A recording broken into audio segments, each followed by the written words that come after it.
Yeah, another goalie brought in to back up Martin Jones. They brought him after Chris Drieger. I think he tore his ACL at the World Championships. He was there ostensibly to back up Grubauer, but Grubauer struggled.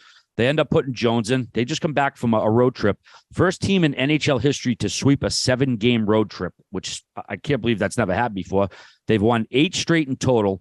Jones has started 28 games. He's been lights out in January so far. 7-0 with the 186 goals against, 9.26 save percentage, 2 shutouts, including one against Boston the other night, gave them their first regular season loss of the year. This is a great story, man. I love these old goalies. They kind of get taken off the heap, used, I think they're going to be a backup or even a number 3, and he's carrying these guys to the playoffs. Now, looking down a little bit further, though, the Kraken, their power play is not too good. Shorthandedness, not too good. You wonder if they're built to last, but what do you got on Kraken here, with Dog? I saw him come into the Garden and put a beating on the Bruins. Now, it was the same exact instance in Boston, coming back from the West Coast and having that first game home and playing against a deep team was in your face. And to get that first regulation win against the Bruins in the Garden this year, that just shows how good this team is.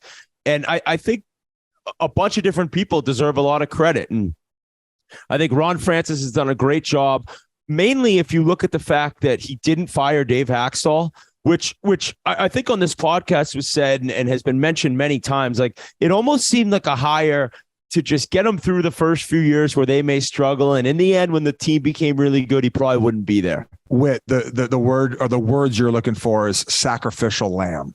Yeah, a little bit like sacrificial lamb. Yeah, like, you're going to make money and you're a head coach again after the failure in Philly, I'll say, for him. And all of a sudden he's doing a great job. And I think last year, if you look, the goaltending was the worst in the league. It was horrible. I'll get into that in a minute, but Jones has been great, especially lately. Lately, he's been lights out. I'm not even going to say great the entire time, but this team has just bought into the system that they need to play to win. Now, they score a lot of goals. I think they're tied with the Bruins and another team for most goals in the league, right behind Edmonton. And it's like it's by committee. So last year, I don't think people brought up how big of a loss Brandon Tanev was. Well, it wasn't just him. Jaden Schwartz was out for a little while. They had another big injury last year of a very important player. It'll come to me. But you got both of those guys playing right now. I think you also looked at when they decided to take Schwartz from St. Louis instead of Tarasenko. Schwartz isn't exactly lighting it up, but he was signed by Seattle to a good deal. I think right around $5 million for 5 years. That's a guy who can play up and down the lineup, basically a top 2-line player, but a smart, heady player who uses like every skill he has to the full extent, right? So he's been great. Well, at the same time, you add in Burakovsky, who is a huge, huge deal for them to get. You trade for Bjorkstrand, who's a hell of a player, who had some quotes that he noticed right away when he got traded. They're like, this is a team who could do some damage. And then they signed Justin Schultz. So you get these guys back from injury from last year. You add these 3 really solid NHL players.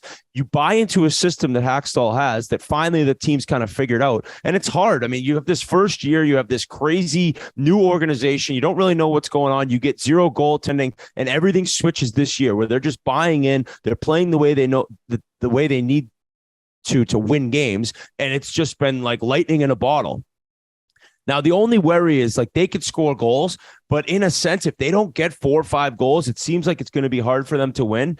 And on the day when Martin Jones gets named first star in the NHL this past week, it wasn't month. I think it was just a week, right, RA? Yeah, first star of the week. Yep. Well, goaltending still isn't great.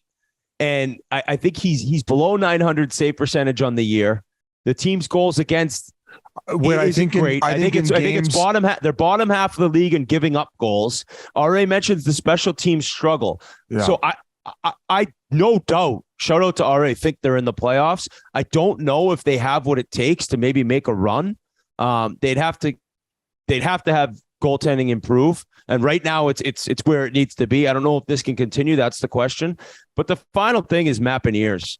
And I love seeing it. Him being a local guy, ISL, that's the Independent School League. That's prep school hockey in the Boston area. For anyone who doesn't know, played at Milton Academy, went out to the national program, lit it up at Michigan.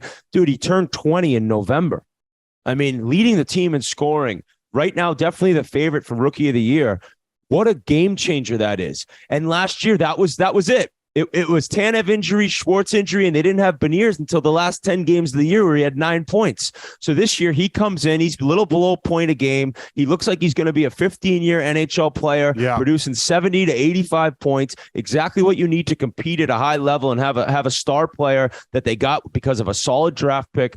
So it's very, very bright future for this team and this organization. And we heard right off the hop of Vegas and their magical run that first year about the environment in the building. You kind of hear the same thing for these games in Seattle. I would love to catch a game out there. I know we'll be out there next year for the Winter Classic, but I got to get to a game at that Climate Change Arena. What a breakdown. A little round of applause for the Wit Dog. It's a fun team to watch because you look at teams that win, with superstars like Edmonton, and then you look at teams who just do it through depth, and they do it through guys carrying their weight and knowing what's expected from every single line and every guy buying in. And it's like, holy fuck, this team, the way they move around, the way they skate. Put it this way, you're going to have to play a balls to the wall game with maximum effort to beat these guys.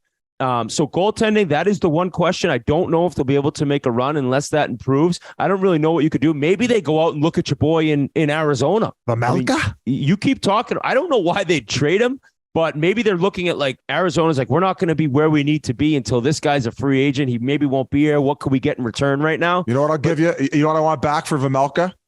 What? Bowie's fucking head on a platter. Fuck that guy. That's been the biggest difference. Bowie, his first season, and now they're fucking popping off. I fucking hate that mascot. Now, last guy. Okay, Vince. I wanted to touch on your point though.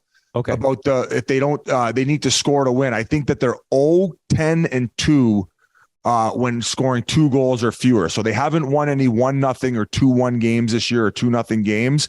They need to score in bunches in order to win. I mean, obviously most teams' records probably aren't that great when they score 2 or fewer goals, but I bet you Boston's got a few of them. I bet you they're probably 500 because they can win those 2-1 games. And another one, here's a nugget for you. I know I'm not the big stat guy. You're the stat guy. 16 games so far this year, the Kraken have had 10 players in the lineup with a point or more. So 10 players or more with at least a point in a game 16 times. That's depth, and that leads the NHL. And I actually reached out to Nick Olczyk just to get like the lowdown on what's going on with the group.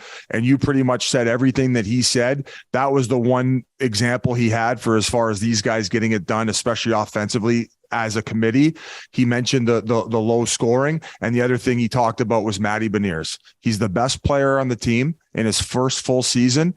He goes, I wouldn't be surprised if he's competing for the Selke in years to come, because I've never seen a player that this young, so beyond his years at covering the game full 200 feet.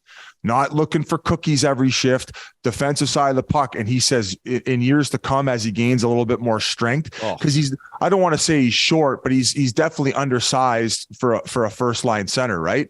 What is he, 5'11"? 5'11", 6 feet, maybe. But which, he'll get that strength and a little thicker so he can fucking maneuver a little bit more around the ice to compete with these other fucking freaks of nature. But he has an insane motor on him. And you said it, 15-year NHL vet, he's going to be a stallion. And before we move on, Vince Dunn, guy with a ton of potential, can skate so well, undersized D-man, but has taken off. And he's having a career year. I think he's on pace for over 50, maybe 60 points. A guy who can just kind of change the game with how he moves so effortlessly. Also, I mean, kind of an undercover man rocket. He's got a hairline like a Greek god, just a hell of a head of hair on him. And I think that gaining the confidence that he has this year, that's only going to mean brighter things in his future. And when you can skate like that, the game can be very easy at times. Seattle does lead the league, 116 goals at 5-on-5, so they're very good there. They were the first team since the 96 Penguins to score 8 road goals on 3 separate occasions this season. They had 6 goals on 7 shots Saturday in Chicago. It's just the 8th time in NHL history that a road team has had every forward record a point in the same period. That's pretty fucking wild. I saw a tweet by that Lazarus reporter for Chicago. He's like, Seattle now has 6 goals. They have 7 shots in the game. This is an all-time tanking effort by the Blackhawks. Someday when they win the cup in 2035, we'll remember this night. It's going to be Arizona. All right. That was a great nugget. How many 5-on-5 goals? 116 5-on-5 goals. So, I mean, if they could not get penalties, the other team doesn't get penalties, they might be a problem in the playoffs. But yeah, looking at the penalty killing, what they say it was 31st in the league, 18th for power play. So those are, not great numbers heading into the playoffs. So obviously they're not there yet. They got 1.1 million in cap space. They do have Donskoy on injured reserve. He makes 3.9 million. If he were to go to long term, they could go over that much money. So we don't know what they're going to do. I mean, they're in a position now. They might win the West. I think they got to make some moves. Donskoy's a heck of a fucking player too. Yeah. Hey boys, I'll tell you what, we're not even out of the Pacific and my wrists are so sore from giving off these wristers. We just stroked Seattle and LA like crazy. Teams that you got to talk about.